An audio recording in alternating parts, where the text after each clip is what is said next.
Hello, lovely people.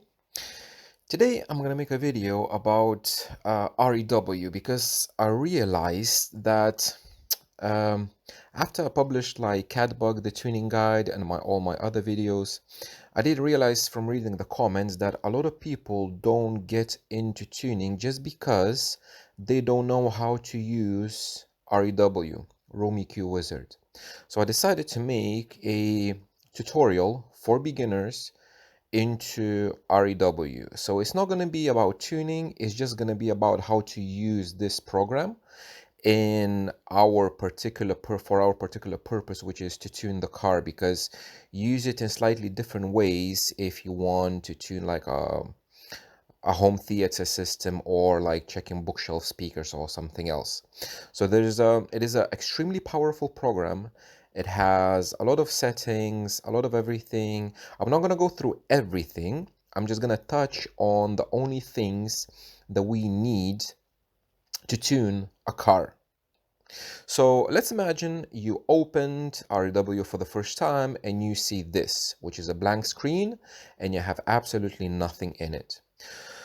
First things, what we need to do is, by the way, all of these little steps is already mentioned in Catbug, my tuning guide. So if you want to check it out, you can check it out.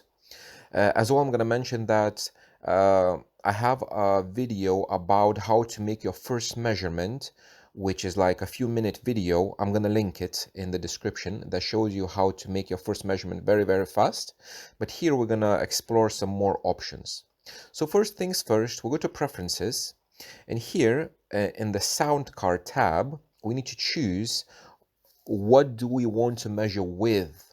So I assume that you have some kind of microphone. It can be XLR microphone with an audio interface, or it can be a USB microphone such as UMIC. So in input device, we would choose that device that we're planning to use. So if I have a USB microphone, I'm going to choose this. So at the moment, with my laptop, I have connected a USB microphone. I have a Focusrite audio interface, and we have the laptop's microphone, which is the default device.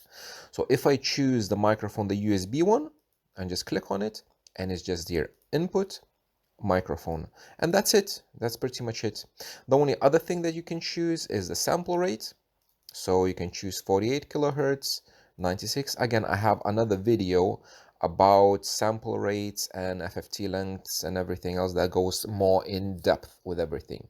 But first things first, we need to choose a measuring device, which is going to be like this microphone. If I would have a audio interface, which is this one, ideally, I would want to choose from the drivers tab. Instead of Java, I would use ACO, and then I would choose the ACO driver, which is the Focusrite, because with ACO drivers, it works much better and it's optimized to work with this.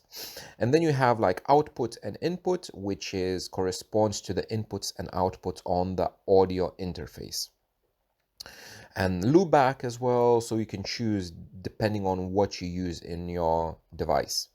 However, let's go back to Java and let's choose the USB for simplicity, USB microphone.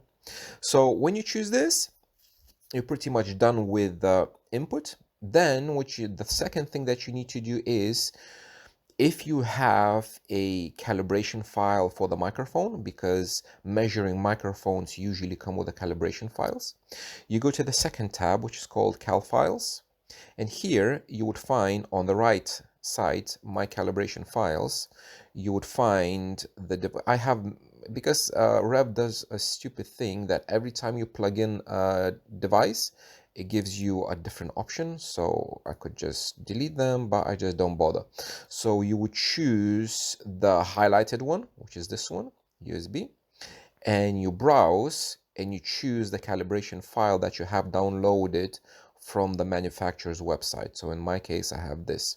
And I think REW does it automatically when you connect the microphone for the second time.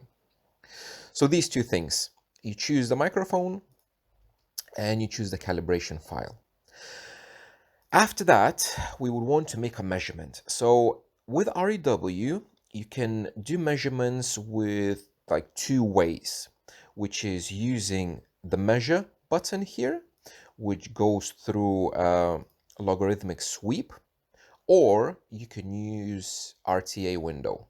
So it's basically two different kinds of ways to measure. Now, uh, the measure tab is mainly used by home audio people where you have like stationary speakers and you don't need any kind of spatial averaging. But in a car, when we tune our cars, we need spatial averaging. That's why in the car, we use RTA. We don't use sweeps. We use RTA in cars. However, I'm just going to cover both of them very quickly. Now, I said that we use RTA in cars. However, you could use the log sweep in cars up to a certain frequency. So for my testing, for my experiments that I did, it's like up to 200 hertz, up to 180, 200 hertz. So like for subwoofers or mid bass, you could use sweeps instead of RTA, but I use RTA just to make it simple and just to have everything very consistent. So in this measure tab, you choose SPL. This is the name I was measuring before, so it doesn't really matter. There are a few settings. So first of all is the frequency, where from up to where you want to measure. So if you're measuring full range, you do like 20 to 20K. If you are targeting specific drivers, for example, a subwoofer, maybe you would want to measure 20 to 100 hertz only. If you're doing a tweeters, maybe you would want to do like 1000 to 20,000. It depends what you're measuring, but you could leave 20 to 20 for everything that you do. If you have crossovers applied in the DSP, you can measure like everything. It just will take longer. The second thing is the level. So this is like your volume knob. It goes from 0 dB, which is the highest possible signal, and then you can reduce it minus 10 dB, minus 20 dB. So this is the level that you want to measure with. In case you're like, if you put 0 and you're clipping, you just reduce that level minus 5, and then you're not clipping and you can measure. And the other thing is these settings, so the length and repetitions. The length is the length of the sweep itself. So the shortest one will give you a sweep of 3 seconds, which is like zip, and that's it. And the bigger number you choose, the longer the sweep. So 1 sweep is, it takes 20 seconds. So it goes from ooh, and it goes very, very slowly in 20 seconds. So you would want to choose different number depending on how accurate you want your measurement to be. So obviously you can choose the biggest one. However, it will take a minute and a half for a single measurement. If you can withstand it, you will have the most accurate measurement with the highest signal to noise ratio. Another way how you can improve the measurement, you can do multiple repetitions. So if you choose like 10 seconds and you choose 4, automatically it's 40 seconds, but it takes 4 sweeps. So again, it just makes your measurement better. Timing reference, we don't use this. You can if you want, but I don't use REW for timing. I use another program, but it's just, you know. And again, sample rate and this. And then you just start the measurement and it does the whoop and it measures and then it pops up. So actually, let me try. I'm just gonna make very, because I don't want it to, it's just for our testing purposes. Let's start. It does whoop. You're not gonna hear anything because it's minus 50 dB, but it's fine. It's just for us. So sometimes it says your volume is too low, increase the volume because it needs to be like close to 0 here, the measurement itself, but it's just for testing purposes, it doesn't really matter. I'm gonna click still OK, and then you're gonna have the measurement. The other thing that you can do through this tab, if you choose, if you go to impedance, it can measure impedance. REW can measure impedance, same like DATS V3 or V2 or whichever you use. It's very useful if you are troubleshooting or just want to check a woofer that you don't know the parameters of. So for example, from one sweep, you can find the FS of the woofer, QES, all the Q parameters, and it's just very fun. It needs a jig. I have another video about that as well. I can link that as well. It needs some calibration. It needs some tinkering with, but instead of spending like $100 or whatever on that, you can use REW and have the same things for free. So this is how you do a sweep. Now the second way is the RTA. If you click on the RTA tab here, you have this window. I'm going to maximize it, and you have this. So RTA is live. It's real-time analyzer, so it is live. When you, before you do the actual measurements, you want to check your settings. So on this corner here in the corner, you have all the settings. So this is the mode that you are measuring with. Again, I have a separate video about these specific measurements and why we need to use what we need to use. So just to very quickly summarize, spectrum mode we use if we are measuring using white noise. If we use pink noise, we use RTA. And RTA we always use with the highest possible number, so that we would have the highest resolution of the actual measurement.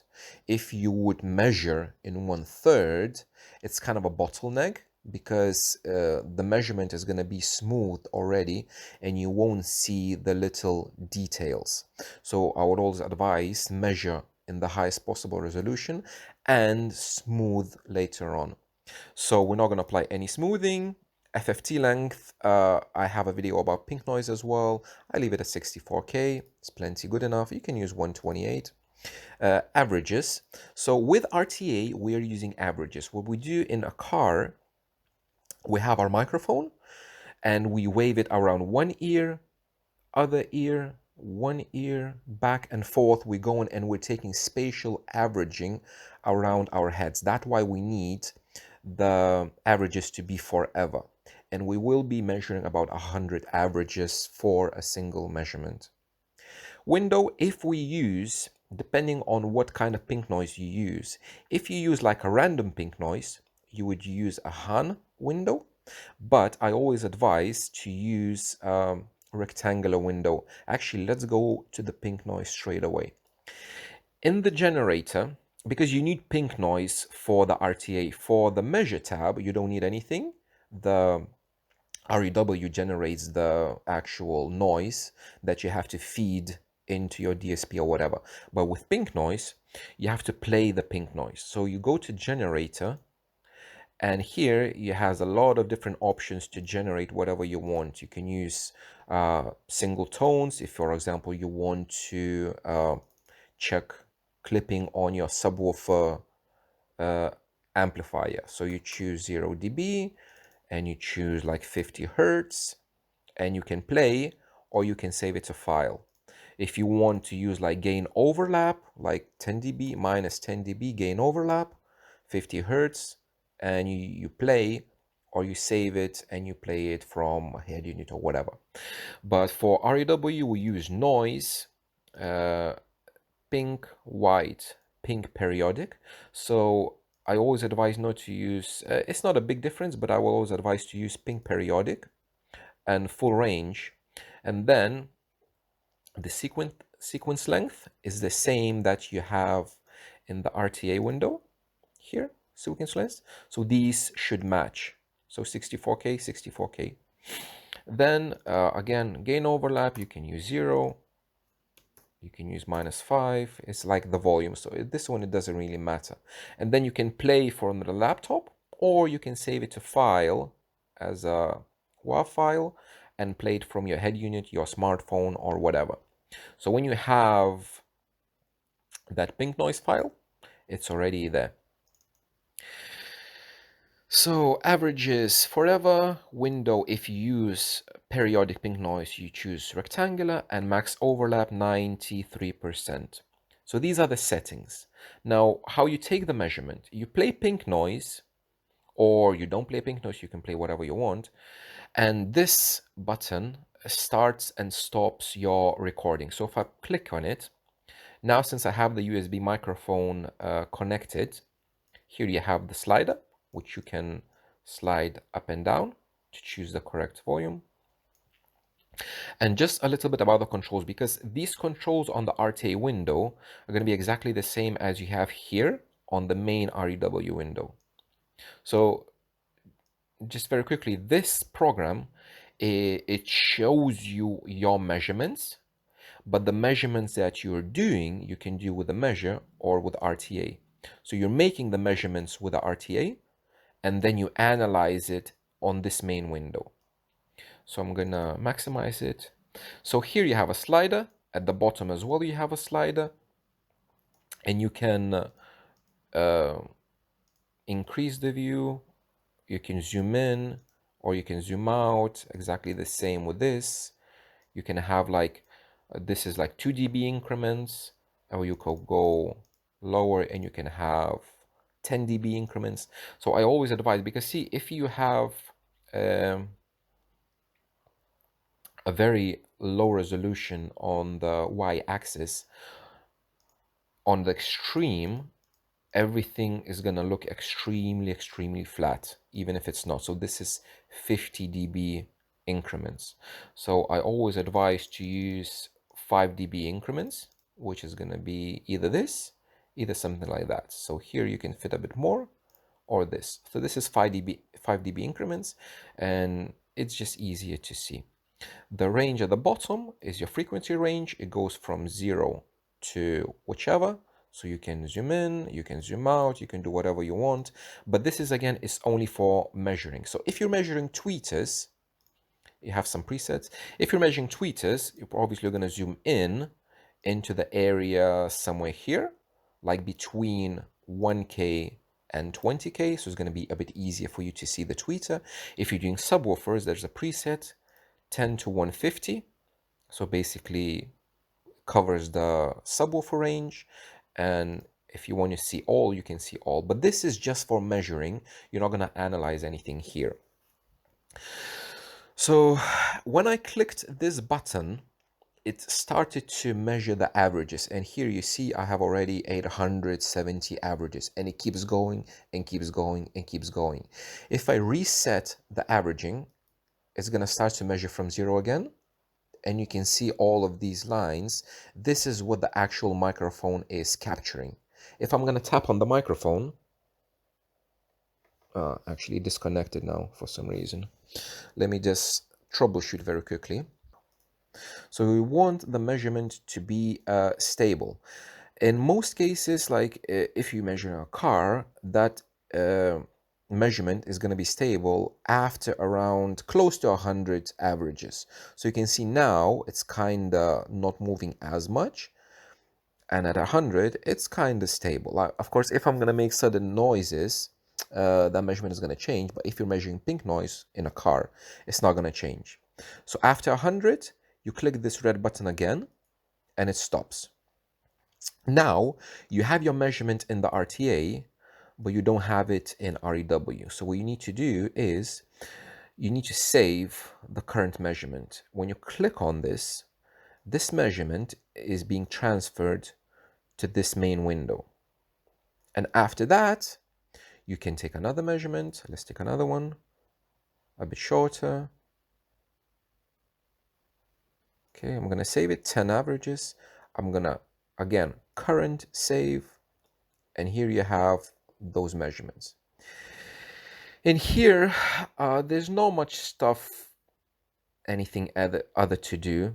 I wouldn't suggest to save peak measurements because you want like the averages. Here at the bottom, what you have is the peak one, which I always untick because I don't need the peak.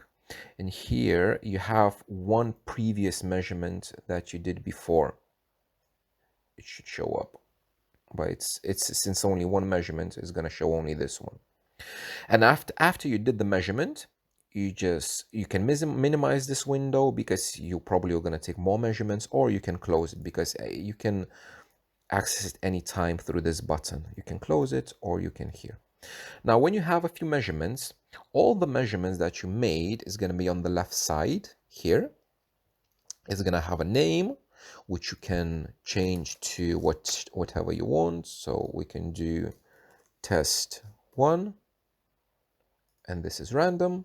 It's going to show you my calibration file and some other stuff, which is, for us, it's not important. You can put your own like notes for every single measurement, but I don't feel that I need to, so it's fine. So on the left side is your measurements, and on the right side is all the windows that you can see here. So SPL phase, all SPL, distortion, impulse, clarity, decay, waterfall, and all the other stuff. Now, you see only one measurement here, but you have two. So what you have to do, you have to click all SPL. When you click all SPL, it's going to show all the measurements that are here on the left side. The same measurements that you have here, they're going to appear at the bottom as well as a tick. So you can untick, it's not going to show, or you can tick, it's going to show. What I'm going to do now, I'm going to go to another REW file, which is this one. And here you have loads of different measurements and their names. So like sub front, base, mid-range, tweeter, and I have all of them here. And here you have a total and absolute mess. So how can you work with these measurements? What we need to do is at the bottom, you can untick every single measurement. If you go on it, it highlights the measurement. If you click on it, it disappears from this window. It's still going to be there, but this disappears. So if you want to compare two measurements, so I right click on this, I'm going to clear selections, it's going to untick all of them. And now I would want to compare, let's say left mid base and right mid base. So I'm going to click on left mid base, I'm going to click on right mid base, and here I have them to compare and to see. If I want to zoom in, again, I can use the plus button to zoom in into a specific area. I can use the Y zoom. I always recommend to leave it on 5 dB, something like this or this, so you can clearly see what's, but like if you would use like this, 20 dB increments, it looks flat, but it's not an actual representation of the measurement because it looks flat just because of the scale. If you go the opposite way and you use like 2 dB increments, this is just too much. It doesn't fit in your window. So 5 dB looks good and it's manageable. Now, if you for some reason have two measurements exactly the same color, you can change the color of the measurement. Here you have the numbers 1, 2, 3, 4. So these are your measurements. And here you have those same measurements 1, 2, 3, 4. If I want to change the color of number 4, which is left base, I will choose number 4, click on it. And here you have this paintbrush. If you click on it, you can choose whichever color you want. So let's choose red and let's choose OK. And here you can see more clearly because, for example, if I would compare left base to subwoofer, see? So these colors are very similar and it's difficult to differentiate between them. So I'm going to go to the subwoofer is number 1. I'm going to go to this paintbrush. I'm going to choose like teal color. So it's not very visible. It's a bad example. Let's choose something darker like dark blue. There we go. And now you can easily differentiate between these two measurements. So you can change the color. If you would want to save this one specific measurement, you would click on this, save measurement, and you would save that one specific measurement, not the whole file, but one specific measurement. If you want to save all of them, you do save all. This is just for your notes. And then you would save the whole file with all of these measurements and everything. So I would suggest you to save the file after every like 4 or 5 measurements, so you wouldn't lose it in case anything happened. Now these tabs on the left side, you can have a certain amount of them unless you change something in the settings. So by default, I think it's 20 tabs, but if you go to preferences and view, and here, maximum measurements, I put it 99 because it doesn't go higher, but I think, oh, it goes up to 100, but like 20 I think is default, and 20 measurements sometimes is not enough because you're measuring, remeasuring, EQing, that kind of stuff. So I would always advise to have much more. So these are your measurements. You can compare, you can do whatever you want. Now, with these measurements, you can manipulate these traces, like shift them. If you would go to controls and you would choose measurement actions, this measurement actions will let you to, in our case, it does more stuff, but in our case, what we are using it for, like tuning a car, is for SPL offset. So SPL offset, it basically shifts the measurement up or down in y-axis. So for example, I would want to align these two measurements at like 15 hertz. I would want to align them. So what I would do is, the red one is measurement number 4. So I would choose the measurement number 4. And with this, I'm going to go down and I'm going to offset it like this. So minus 2.6 dB offset. I can close it, or if I add this to offset to data, it's going to add this offset to the measurement itself. Because now, if I'm not going to save it, if I'm going to close it, if I'm going to go out of this document and go back in to open it from scratch, this trace is going to be higher where it was. But if I add this offset to data, and I'm going to close everything and open it again, it's going to be with that offset. So it's kind of saves that offset. So I use this function for level matching the drivers. Like if, let's take, for example, tweeters, and click tweeter left, tweeter right. And if I want to level match them, so for example, I can see that this brownish trace is higher. So I would choose this function. You can do the same with playing levels on the DSP, but this is just faster. So I'm going to choose the right tweeter, 11, and I'm going to go down until it's something like this. Yeah, it's like this. So it's minus 2.5 dB. So instead of playing with a DSP, I know that it's minus 2.5 dB. I'm going to enter this into the DSP and it's going to be level matched. So it's just easier to level match. Now we covered this window, we covered this. This is just tick, tick, and click. Now with how you want your measurements to be seen, if you go to controls, you have the options to apply smoothing. So this is the same smoothing that you would have in the RTA window here, smoothing. So we do take measurements with no smoothing, so we would have the highest resolution possible. But for example, when analyzing tweeters, I don't need all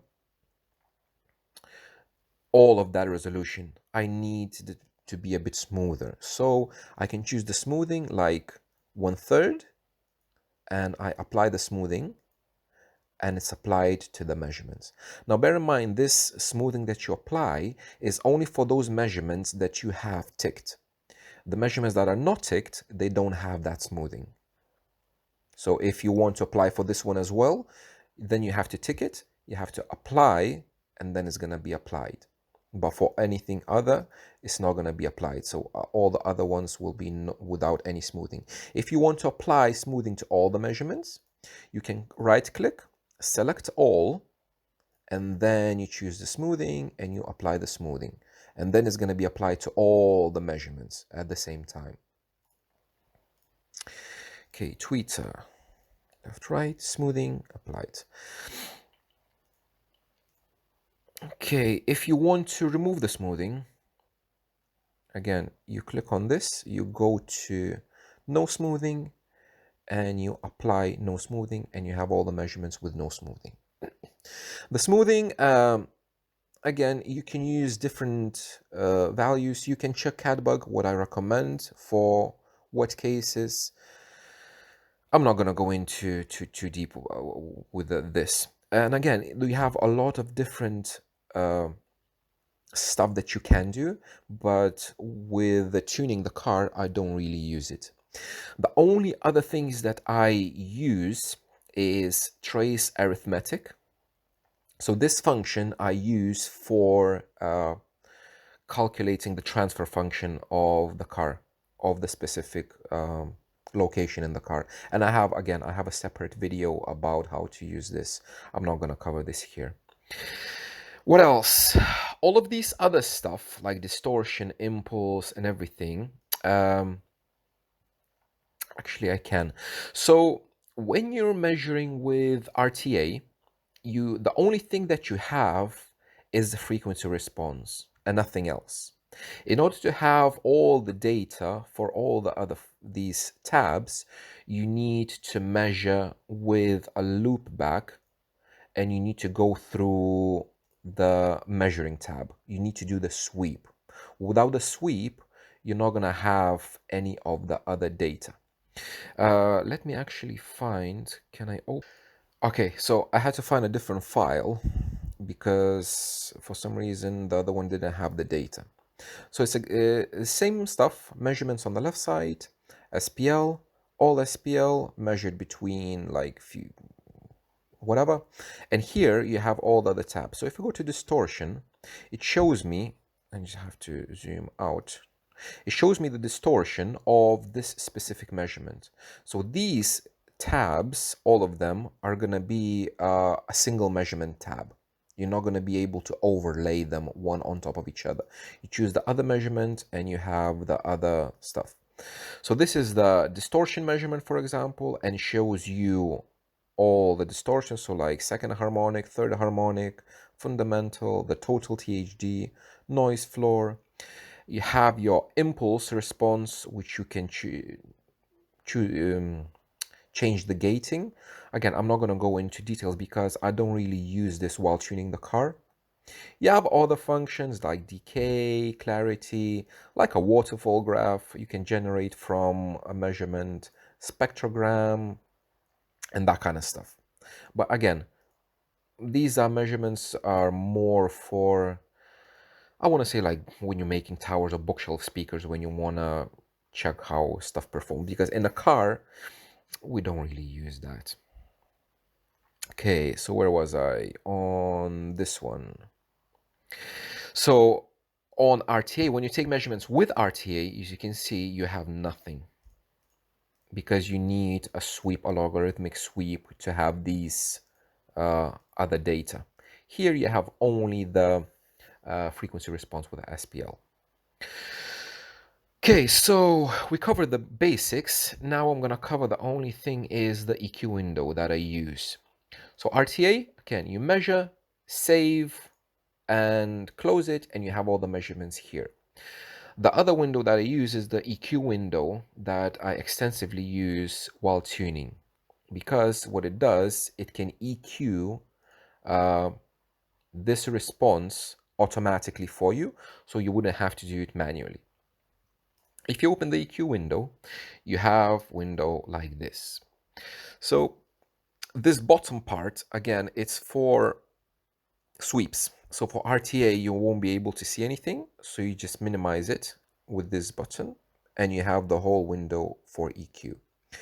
Now, what do we have in here? In here, you have the blue line is your target. This one, the red one, is your actual measurement. So in my case, it's a tweeter. Let me just zoom out. So this is the tweeter. Then you have predicted. Predicted is what you have after the EQ. And you can have filters and filters plus target. Now, this target, actually, let's start from this. Here you have DSPs, just to make it very simple. You can choose, like, if you use mini DSP, you can have, where was it, JL tweak. I use generic. So these different settings are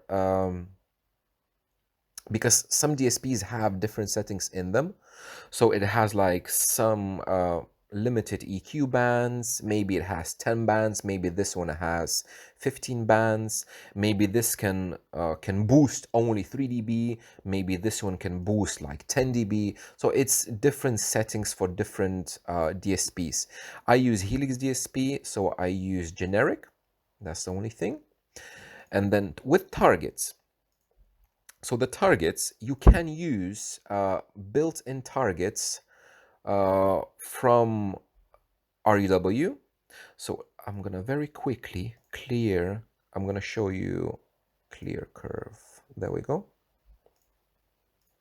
Ooh, EQ. Okay. So here we have built-in targets. So like subwoofer, if I wanna cross it at like 60 Hertz with 24 dB slope, I have this target. So this is the target generated by REW. You can have like a tweeter crossed at 3000 Hertz. That is the target. You can have like bandpass driver. You can have none, or you can have full range.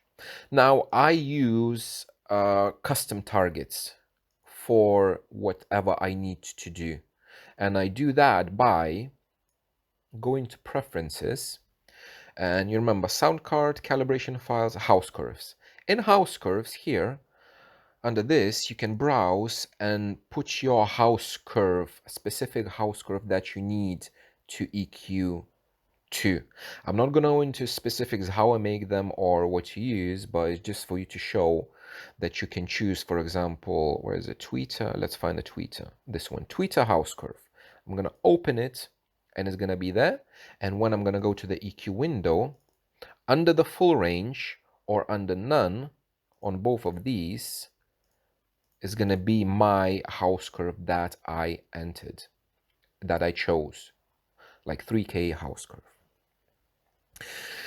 Now, target level is the offset of the target. So now, for example, I can see that my measurement is somewhere here, but my target is way above. So what I can do, I can change it to, let's change it to 45 dB. I press enter and see that target jumps down to 45.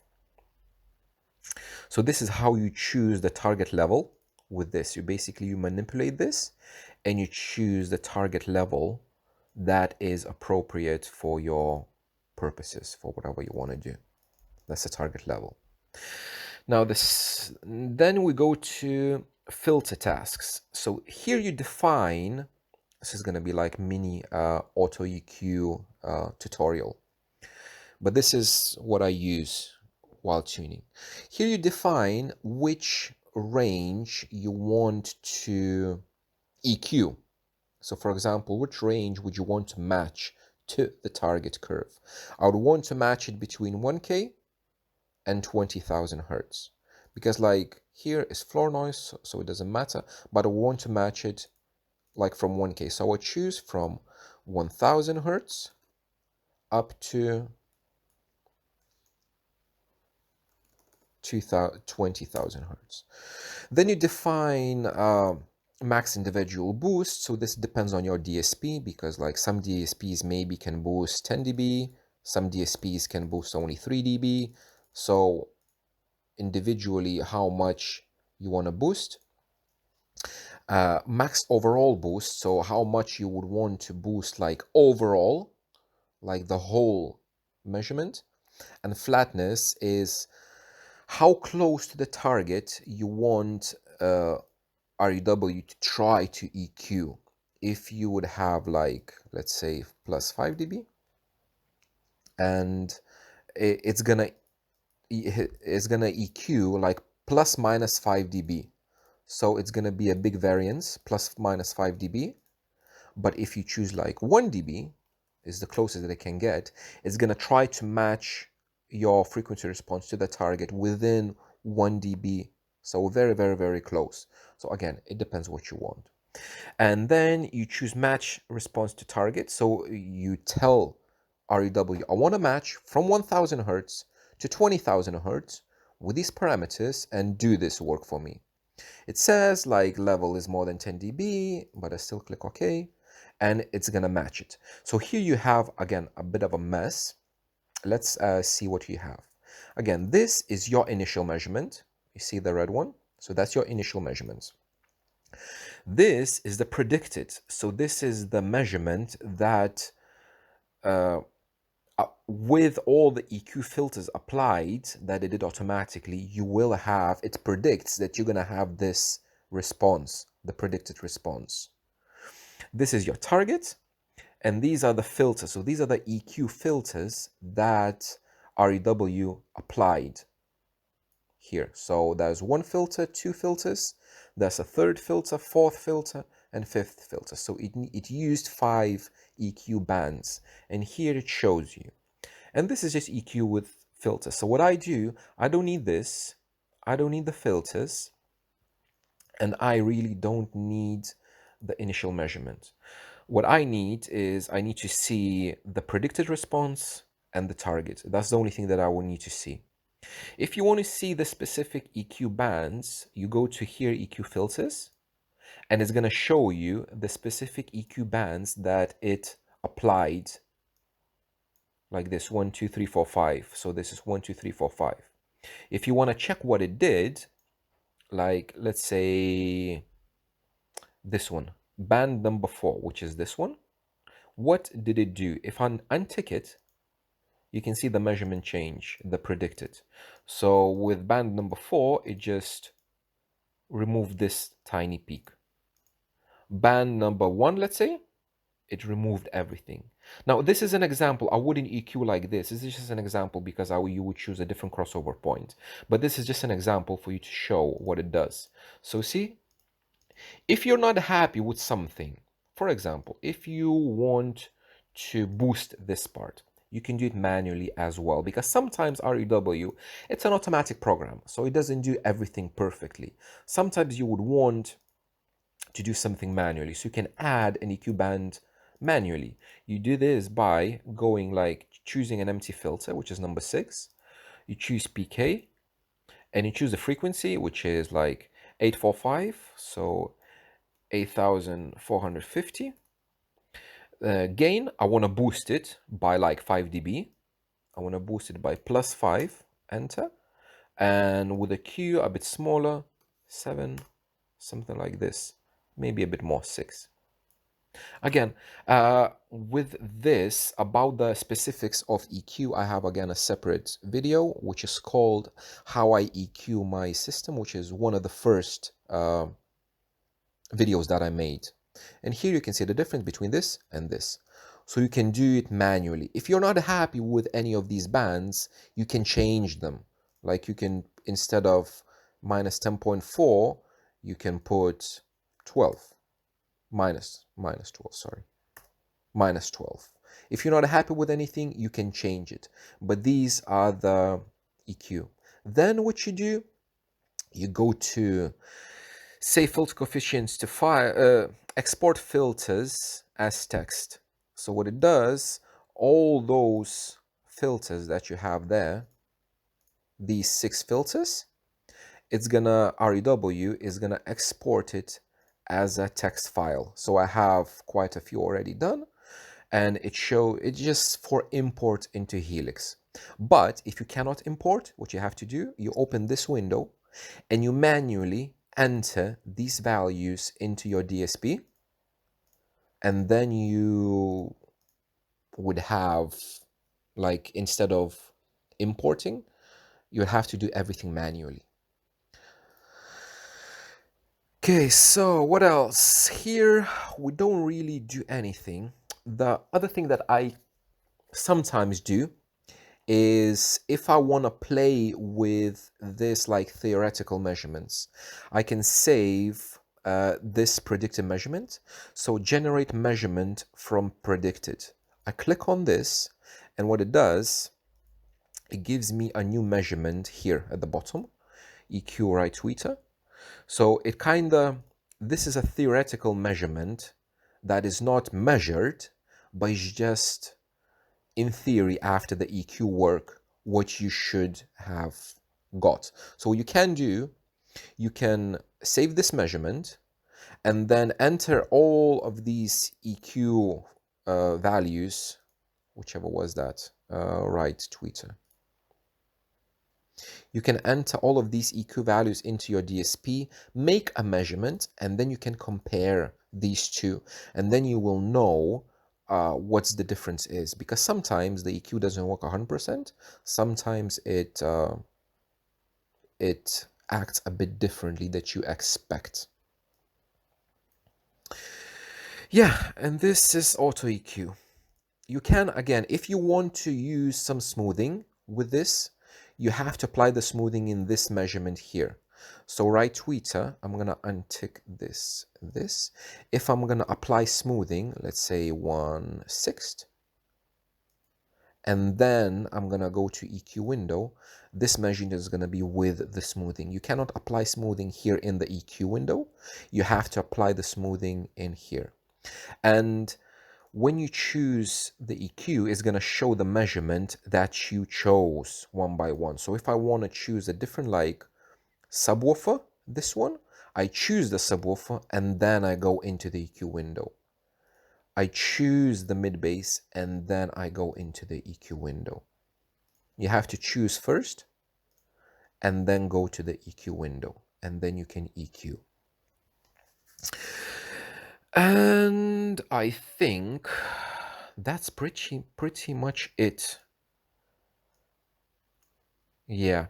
If you watch this video, which is at the moment a long video, like almost 1 hour, if you watched this video and you still have some questions about basic usage, and again, I'm not covering tuning, I'm covering how to use this program in order to tune. So if you have any questions about if I left something out, if I forgot something, if something is not clear, please make a comment under the video. I might make, I don't know, an update, version 2 or whatever. But my advice is, actually it's 2 advices. My first advice is, if you go to help and show help, this is the manual of REW. And here you have exactly all the things that I've covered. If you would choose, for example, averaging, what is averaging? Spectrum and RTA, this is exactly what I was talking about. Windowing, like how to use it. Every single thing, it's in the EQ window. Look, filter adjust.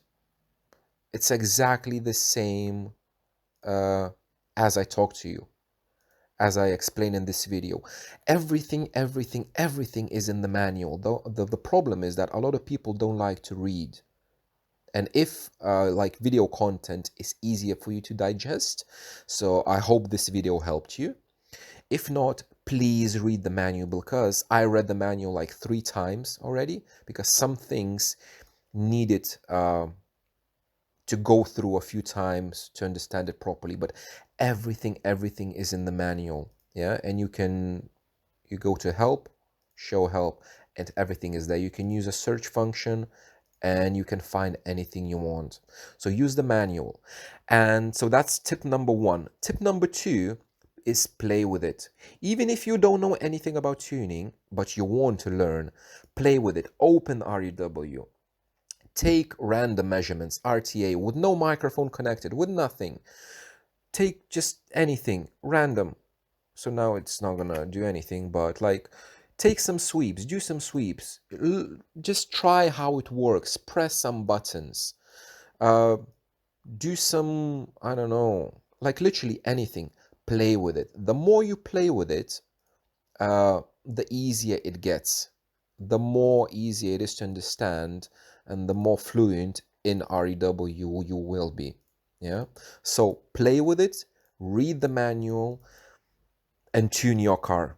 Again, I'm going to link a lot of videos in the video description because I did made a lot of videos about REW, but I didn't explain any of the basics. I have a group called RTA in Cars on Facebook where we go in all of this, all of the tuning stuff, and people share measurements. I share a lot of measurements as well. If you want to share a measurement like this, for example, you took a measurement of your subwoofer like this, and you want to share it in my group, what you do, you make a nice view so it will look nice. A bit less, a bit. It looks nice, and it's like, okay, my subwoofer peaks at 26 hertz and I want to show it to everyone. So what you do is, instead of taking a picture with your phone with this, you click this little icon, capture, and you save it, and it's going to save kind of a screenshot. Another way is to use snipping tool on Windows. New, you make a snip and you upload this file wherever, yeah? Don't take pictures with your phones of REW. Use 5 dB scale and play with it. Play as much as you can. Every spare minute that you have, play with it, and then you're gonna be fluent in REW. Yeah, so this was, I'm not gonna say short tutorial because it's 55 minutes already. It's a long tutorial, but there's a lot of stuff and a lot of stuff to learn. If this video was helpful to you, that's amazing. If you knew everything already, happy days, even better than that. And yeah, thank you very much for watching, guys, and I will see you in the next one.